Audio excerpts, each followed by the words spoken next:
Welcome to the Voice of the Coast. I am your host, Danica Foley. With me, we have Dr. Eric Melancon, the St. Mary Parish Coroner. And there's lots to cover. And you know, at the top of the list, COVID, in particular, Omicron. This variant is kind of moving around rapidly. Very much so. I mean, it's everywhere. Well, you know, Omicron's been more contagious probably than any of the other strains that we've had. Fortunately, it's been less toxic to people, so less virulent strain, more contagious. We're going to see a whole lot more people sick, but fortunately, they've been very mild in cases, especially if they've already been vaccinated. Now let's talk about those people who have been vaccinated. It's kind of resistant to vaccination. I mean, you could be vaccinated and still. Absolutely, and this one is kind of weird because it doesn't really seem to matter whether you're vaccinated or not. You can still get Omicron just as quickly as somebody who's been unvaccinated. The difference is that the people who have been vaccinated or have had the disease before seem to have a much milder case. Not that the people who are unvaccinated who get Omicron, their cases still typically aren't terrible, but we still see occasional deaths here and there. Yes, right. So let's talk about the symptoms of this. I mean, it's not quite like, you know, you got, I don't know, COVID-1 versus COVID-2, COVID-3 and 4. When this first hit, I mean, people were pretty much really dying left and right from Correct. this, and not so much now, where there are, like you said, there are still deaths, but what are the symptoms? Because it's not the same as maybe COVID-1. Yeah, well, let's talk about the symptoms. In the original ancestral strain of COVID, the big thing people had, fever, chills, cough, shortness of breath, and they lose their sense of taste and smell. We're seeing a whole lot milder of most of these symptoms. Cough has probably been the biggest complaint. Fever has been minimal at best, maybe low grade. And, you know, as far as sense of taste and smell, I hadn't seen a whole lot of that. The difference is the people who have pretty high fever seem to have the influenza virus instead of COVID. So and most of them are influenza A. So kind of if you're a betting man and you have a high fever, bet that you probably have flu instead of COVID. But again, anybody who tests for either one, protect yourself and try not to spread it to anybody else. Now, I'll talk about those tests, the PCR tests. I mean, it seems like it's been, you know, deemed unreliable. Some data has suggested that the PCR test, which is the one, not the rapid test, but the other one, that it can turn positive even in cases of flu and not true corona. I guess that I hadn't seen enough to really say for sure. We still use it. I still think it's fairly reliable. Again, I guess the take-home message from me as a primary care physician is that if you think enough to test and you're feeling bad enough to test, treat yourself as if you got the more contagious disease so you don't spread flu or corona or rhinovirus or respiratory syncytial virus or human metapneumovirus, all these different viruses we've seen over the last several months. Yes. Well, it's a lot to take in. I mean, it's because, again, you're fighting whether or not you have COVID versus having the flu. And we know that has been kicked around by so many pundits, and especially those who are not quite sold that COVID is taking people out. You know, you still have folks who are on the fence about that. And speaking of which, and let's talk about just medications. And now there's this Pfizer pill and the monoclonal test, is it? Monoclonal antibody. Yes, antibodies, right. So that's something else that has come up. So are those reliable? I mean, there's just a lot of questions. The monoclonal antibody showed some significant benefit, especially in the Delta variant, which we saw back in August and September and October. As far as the Omicron, we haven't used it a whole lot because, again, for the most part, the symptoms are much milder. And we try and reserve those things for more severe cases to prevent hospitalization and death. As far as the Pfizer pill, it's indicated for mild to moderate disease. I actually haven't heard that it's even available yet. I know it was approved back in the end of December, I think a little bit before Christmas. But for the most part, I don't know, you know, if we could even get it, if it would be covered. Again, you know, medicines can work or not work. If a patient can't afford it, it doesn't do us any good. Yeah. And I haven't heard about the government going to pay for that at this point. So Yeah, 'cause I think the tests are going to be now covered by your yeah, insurance, and right? everybody keeps, harping on testing, testing, testing. I can tell you, I haven't done a test yet that's fixed a patient. And that's the thing people need to understand. If you feel like you're sick and you feel you absolutely need a test, don't rely on a test, rely on your symptoms and your doctor. Awesome. All right. And on that note, we're going to take a break, but come on back right here on the Voice of the Coast.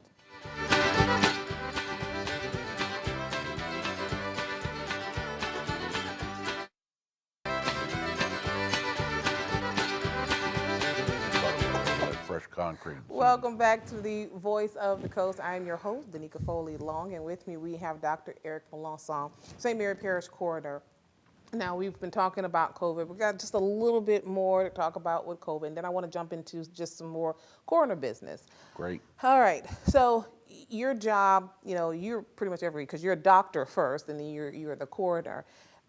Within your line of work, tell me, I guess, the number of cases you have seen lately. As far as corona, Yes. we've seen quite a bit. We saw almost 160 patients in the office last week. I think I did 70 rapid tests, and I would be willing to bet at least 30 or 35 of them were almost half.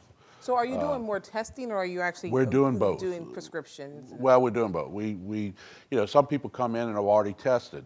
Honestly, if you've tested with a home test, I don't need to retest you again. The home test is about the same test as I do in the office. So a positive test on a rapid test is usually a reliable test. A negative test, you still could have corona. So again, people are taking home tests when they can find them. I like the idea because that should mean they stay home, although I did have a patient who took a home test, said it was positive. He decided that he didn't really believe the result, went to work, of course exposed everybody at work, and then showed up in my office the next day because he was feeling worse. And of course, he's still COVID positive. So, believe, if you're going to do the test, believe your results. Although be aware that if it is a negative test, you still could have corona. And if you're feeling sick, please stay home. And I want to, in the words of my director, he actually said this particular strain is more like chickenpox.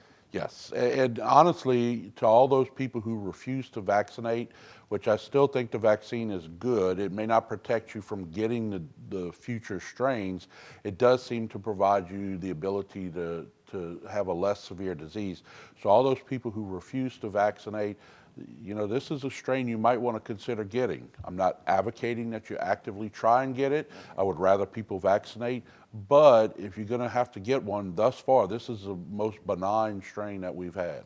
Now, can someone who has had the Omicron, can they get it again? I hadn't heard of people getting it again, but I guess it's possible.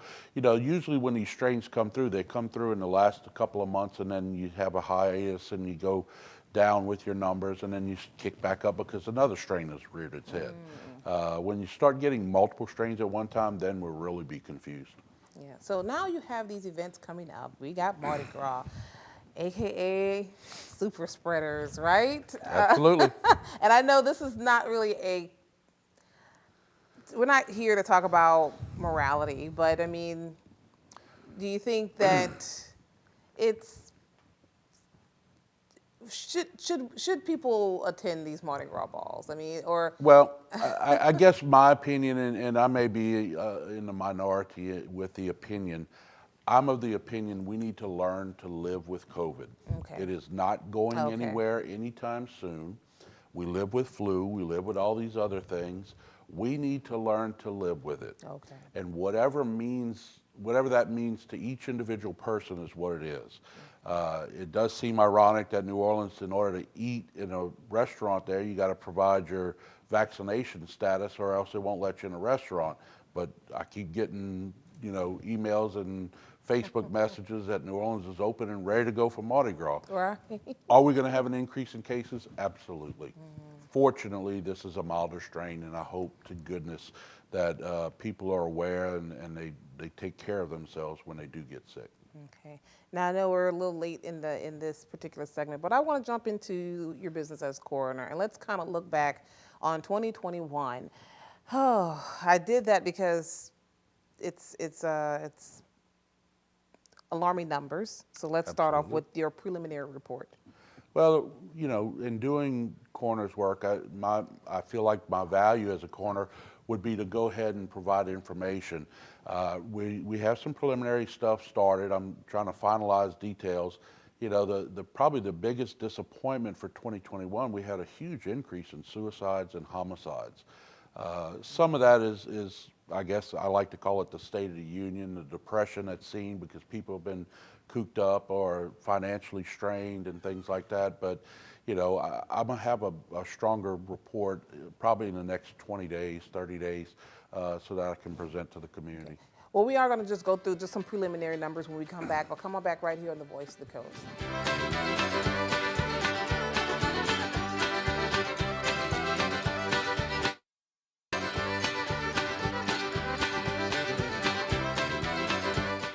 Welcome back to the Voice of the Coast. Again, I am your host, Danica Foley-Long, and with me we have Dr. Eric Melancon, St. Mary Parish Coroner. Okay, time to switch hats to Coroner.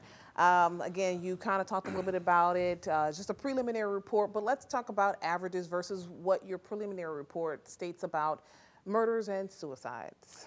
Well, as far as murders, usually the parish has about 2 or 3 per year. We had 8 last year.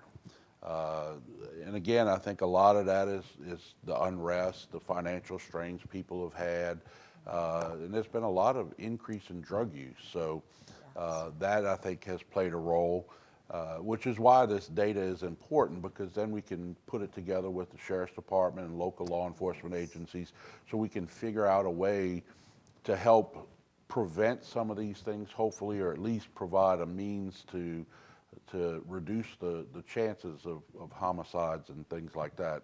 As far as suicides, we had a significant increase.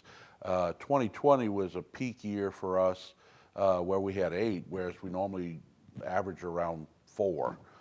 So we had double that. Well, we had 13 in 2021. And again, I still think a lot of that is the same reasons for the homicides. We did have murder-suicide last year, which again, the stressful times place undue burdens on people, and the isolation from being with COVID and all these mandates and things shut down. I think it plays a bigger role than one thinks. So you mentioned 2 things, and one of which is drugs, and then of course maybe just the stress and unrest from the pandemic. Do you think that maybe we need to start increasing mental health? Absolutely. Mental health has been an issue in almost every parish in the state. St. Mary Mental Health is so overburdened with patients. We do CECs and OPCs regularly on people, just because they're not able to get the services they need. Again, that's part of the reason I feel like my report is invaluable, because then we can look at the state and say, hey, look, this is the amount of issues we've had, and we may need more money from you guys so that we can get the funding. And that's always been the issue, is funding. Yes. Do you think the state sees this? Like, I mean, they have, if I, with my finite mind, can put 2 and 2 together, do you think they know these things? I absolutely think they do. One of my insiders with Governor Edwards' office, they're aware of the problem. Again, the issue is funding. The state has not had the funding to meet the challenges associated with mental health issues here in Louisiana as a whole, much less, our small parish in St. Mary Parish. But our small parish, and I hate to cut you off, but our small parish is seeing double, if not triple, the number of homicides as well as suicides. Absolutely agree, and I think that's across the board. If you look at East Baton Rouge Parish, they had a record number of homicides last year. They're already on pace to beat that for this year. We don't need to go back to being the murder capital of the world. Exactly, and we don't want to have that as a part of our nomenclature, and I think we need to start more locally. I've had some discussions with Mayor Dragna, and I think there's some ideas we can throw out there as far as promoting mental health and physical wellness that we can certainly initiate. Again, the issue is what will it cost? I know he's working on partnering with some people to see if we can get that done so that we can offer more for people of St. Mary Parish. That way we have a more appealing parish for people to move to. Yeah. I mean, we're in double digits, and it's alarming. And again, this is just your preliminary report. So this is where I want to go with this now. I mean, you've been in office for now 3 years, 3 years. right? 3 years. How do you sum up your term so far? Well, as of now, I feel like we're making progress. There was a lot of things that needed to be adjusted and redone and documented and improved upon. And I think now, you know, we've kind of honed down the office to some really quality investigators and deputy coroners. And I think we're at the point where our mistakes that we've made in the past, we're eliminating those even more. We're expanding our capabilities as far as investigation and handling of problems. We're actually serving the parish way better than it has been. Well, we have just one more segment to go. Come on back right here on the Voice of the Coast.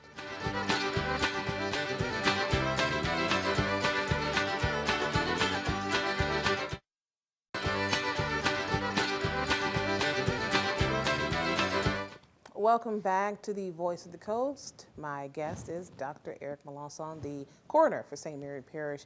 All right, sexual assault. We don't want to forget about that. And I know, especially when you first got into office, that was kind of one of your highlights that you wanted to really push. And you've actually done something I didn't know about. I mean, you started a sexual assault response team. So what's new? Well, I separated St. Mary Parish from the Region 3 program. The processes in place that they had, I didn't feel were adequate to us. And after a lengthy discussion with our Region 3 director, he felt like I was making a good decision. He said, unfortunately, St. Mary Parish seems to be kind of ostracized from Region 3 because of the geographic location, that we really should be in Region 4, which actually would make more sense as far as the sexual assault thing, because our judicial district incorporates 2 of the parishes from Region 4. So I had a meeting with Bo Dewey, and we started the program here. We're working on it. Again, it's not a perfect program, but it's by far better than what we were receiving from the incorporated Region 3 plan. So the Region 3 director was in agreement? Yes. Wow, okay. Yes. So obviously, he felt like there was too much of a disconnect from the Homer region, which is where it was all based out of. And again, a lot of this is geographical, and I came to realize that a lot of the advocacy services are dictated by agencies that are not actually state agencies. It's the funding goes to these agencies, and I don't really have a say-so. So trying to hold advocacy, which is my number one thing, holding advocates' feet to the fire is difficult.